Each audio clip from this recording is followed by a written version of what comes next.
Hello, I'm Marcus V. Calvert, and welcome to Tales Unlimited. Disturbing thought of the day. Those of you who don't know your Greek mythology, or mythology in general, a demigod is someone who is part human, part mortal, right? Greek mythology, there's a pantheon, a lot of gods, goddesses, they had kids. Some were full-blooded, others are demigods, half god. Well, in this case, you are a lesser known demigod, modern day, son of Apollo, and you do odd jobs for daddy. The gods are basically quiet these days with the big modern day pantheons and stuff. I mean, or religions, the spread of monotheism and everything like that. The Olympians, for example, pretty much just left this dimension, but every so often they come and frolic, and kids like you emerge. So you keep an eye on the planet because some of the deities, like Apollo, still have a soft spot for the old neighborhood, right? Well, the problem is, based on certain alignments, you can only talk to your parents or anybody in the pantheon on certain nights, certain days. And other times, nothing. It's pure static. So you get wind of some doomsday cult who's found some sort of scroll. And if this is the scroll you're thinking of, this is the scroll that would basically open up a portal. And until you destroy the scroll, like there are other scrolls and they've all been destroyed throughout the centuries, but this might be one of the last ones. If this scroll is read and no one, proper rituals and stuff like that are done, basically you can open up a hell portal to this dimension and whatever's inside can come through. You just name your hell. So you go after it, and you go after it hard. You don't have psychics; it's just you, and you track this thing down to an abandoned subway area in New York, and this is where they want to start the apocalypse, like not too far from Times Square. And these guys have mystical defenses, wards, monsters, traps. They're afraid someone's going to try to stop them. They kind of got wind that one of their people got taken out, and yeah, you did it, and you really don't have much in the way of powers except the ability to make force fields and a sword from your daddy and a bow and arrow from your daddy. The arrows are silver, the sword is gold. You pull it out. Well, Apollo's god of the sun, so blinding flash of light cuts like a lightsaber, but it's pure gold.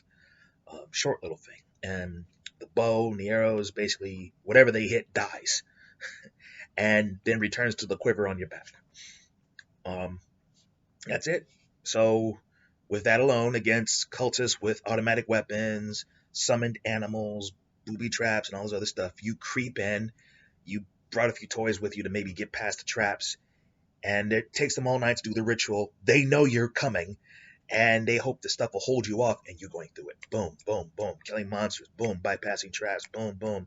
Ooh, Claymore mine, nice trick. Boom, boom, boom, boom, boom. You're getting around stuff. You're banged up. You're tired. You have a trail of dead monsters, dead minions. You get to the scroll, and this gateway opens up. The guy is basically starting to shout, "Aha!" And I call upon the demons of, and you shoot him in the back of the head right as he's about to shout the name of the hell he wants, and he falls over dead. But the scroll is like, seems to have a mind of its own, and it opens. You think you're good. Okay, I shut it down. It opens a portal. Now, what these guys had in mind was a bad hell. This scroll opens a hell to the place where it was made, as it was originally prophesied would happen. And you're looking through the other side, and these demons are basically just grazing on the last world they've conquered, and they all just turn and look at you. And they're like dogs at feeding time. Some of them have 2 legs, some of them have 1,000. Some of them are only an inch high, others are the size of skyscrapers. There's too many different breeds to count. And you step into like the edge of it, and you break out the golden sword, and you hit them with light, and it blinds them. And you put a force field up, and you're basically praying. You're practically shrieking for anybody at all, anybody of God's blood, anybody to come gunning down. Anybody, please help. hey, anybody, and you're basically mixing the prayer images in your head of what you're seeing, what you're witnessing, and then they slam into your force field, and it's it's like bashing, smattering. They're crushing themselves. They're killing themselves trying to get through. And you're holding it, and you're holding it, and you're holding it, and you're holding it, and you're just about to black out when a bolt of lightning goes right past your head, through it, and your portal breaks. But this bolt of lightning sizzle, sizzle, sizzle, sizzle, and you black out. And you black out at the sandaled feet of somebody. You look up, and there's a ah, hey, Grandpa. And you're out cold, and you figure it's going to be handled.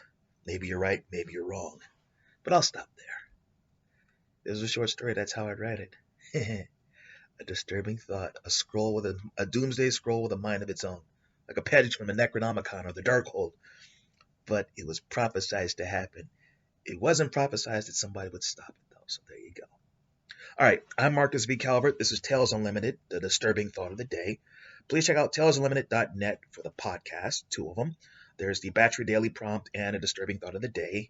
This will be like the fourth to the last one. Basically, I'm going up to 100 battery prompts and 100 disturbing thoughts of the day that I'm going to stop and then do a new podcast. I'm thinking about calling it Creative Paralysis. It's going to be a bit more educational, but twisted. Don't worry. Twisted will be a part of it. But I think I actually want to start helping people with their writing game. Also, talesunlimited.net is also where the book links are. You hit them, they'll take you straight to Amazon. Books are available in print and ebook. 4 different series so far. There's the Battery series. Think 200 writing prompts and a little wisdom on how to write that first novel for anyone wanting to write, well, that first novel. And the problem with writing a first novel without a system is that you might lose a lot of time, waste years of your life. Battery has a system. Follow it through. It's simple but challenging. If you pull it off, basically you'll have books to sell, chance to build your business, your fan base, make some money, but you will also be doing all of this while you're working on your first novel. That's what's different about this one. Also, 200 writing prompts, unusual ones. Well, that's good for storytellers of any stripe, from comic book writer to a short story writer to an evil GM to a grizzled novelist, anybody in between. Take a prompt, spin it your way, run off with it. Best of luck. Then there are 2 short story anthology series. Unheroic, The Book of Schemes. Well, they're both New School Twilight Zone, 25 stories in each book. Themes are Unheroic's about unlikely heroes saving the day. So let's say there's this crazy occultist serial killer type who's looking to unearth this high priest of an evil dark god. And he basically just needs to take the dude's soul, but someone's beaten him to the punch. And if they cut him loose and bring him back, he'll basically destroy the world. So who's going to stop him? The guy who wants to carve out his soul, of course. But can he? And then there's the Book of Schemes. Diabolical, twisted, funny. Like, what if you're a human and a corporation, and it turns out this corporation's run by demons, and you're going up against a demon unknowingly for a corner office corporate gig. Who's going to come out on top? Especially if you're considered basically the token human. But you have talents. And then there is the 4th series, I, Villain, the novel series that I ultimately wrote. Think Sin City with superpowers, told from the perspective of Benjamin Clyde, gentleman fixer, dude in a suit. Nobody special, no known past, really. It's all just bluster. This guy comes out of nowhere, but what he does is he picks the best mercs in the game, and he pays them well, and he sends them off to do all sorts of incredibly difficult jobs, and he charges through the nose. So everyone's happy except for his clients, who have to, well, his clients are happy, but they pay a lot. Anyway, he's riding high, used by all sides of the law, from terrorists to Interpol to demons.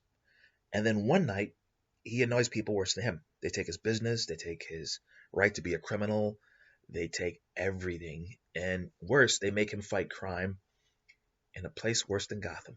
Skip a night, you die. Leave town, you die. Anyone helps you, they die. His life expectancy is a joke. So what does he do? He thrives. This guy with a Black Ops past he told no one about, superpowers he told no one about, He ends up having to step out and fight crime, and he does it a little too well. So much so that after saving the world a few times, he starts a new business. He calls it iVillain. What do? They kill the worst villains and take their stuff. That's his business model. Okay, I'm Marcus V. Calvert. This is Tales Unlimited. Disturbing thought of the day. I'll see you tomorrow.